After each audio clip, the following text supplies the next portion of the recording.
जोहार दोस्तों। भारत के जंगलों और दूर दराज के गांवों में पिछले 50 सालों से एक हिंसक आंदोलन सरकार के खिलाफ लड़ रहा है। सवाल यह है कि कौन है ये लोग, आखिर ये हथियार क्यों उठाते हैं? क्या ये आतंकवादी हैं या फिर गरीबी और अत्याचारी के खिलाफ लड़ने वाले विद्रोही? आइए इसको डिटेल से जानते हैं। सन 1967 पश्चिम बंगाल के एक छोटे से गांव नक्सलबाड़ी में किसानों ने जमींदारों के खिलाफ विद्रोह शुरू कर दिया। किसान बेहद गरीब थे, जमीन पर उनका कोई अधिकार नहीं था। जमींदार किसानों का शोषण करते थे। इसी बीच दो कम्युनिस्ट नेता चारू मजूमदार और कानू सन्याल ने किसानों को संगठित करके एक विद्रोह की शुरुआत कर दी और यहीं से शुरू हुआ नक्सलवाद।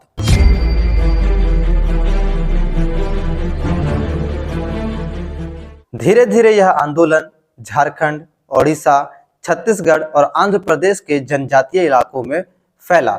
यहाँ के लोग अति पिछड़े और गरीब थे। यहाँ के आदिवासियों को उनकी जमीनों से बेदखल किया जा रहा था। खनन कंपनियां उनकी जमीनों को हड़प रही थी। सरकारी योजनाएं वहां तक पहुंच नहीं पा रही थी।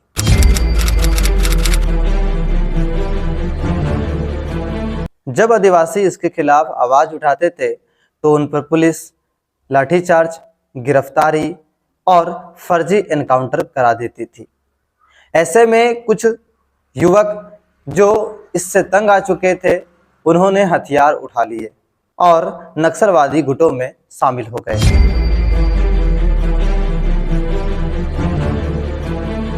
2009 में सरकार ने ऑपरेशन ग्रीन हंट शुरू किया। इसमें हजारों सुरक्षा बलों को नक्सल प्रभावित इलाकों में तैनात किया। इस ऑपरेशन के दौरान कई नक्सली मारे गए और कई आदिवासी, मासूम बच्चे, महिलाओं की भी जानें चली गई।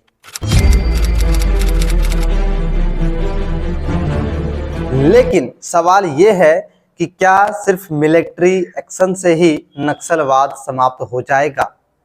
जब तक गरीबी, बेरोजगारी और शोषण होता रहेगा, तब तक नए नए नक्सली पैदा होते रहेंगे। इसका असली समाधान है विकास और न्याय। अगर आदिवासियों को उनके जमीन पर अधिकार मिल जाए, अगर उनके बच्चों को अच्छी शिक्षा मिल जाए, उन्हें स्वास्थ्य सुविधाएं मिले और युवाओं को अगर रोजगार दिया जाए, तो नक्सलवाद अपने आप ही समाप्त हो जाएगा।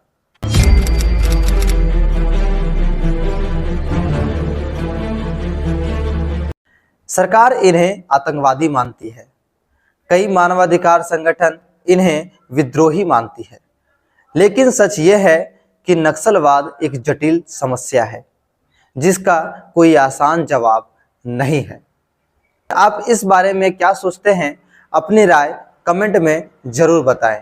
क्या इसका हल हिंसा से होगा या विकास से? तब तक के लिए जय हिंद।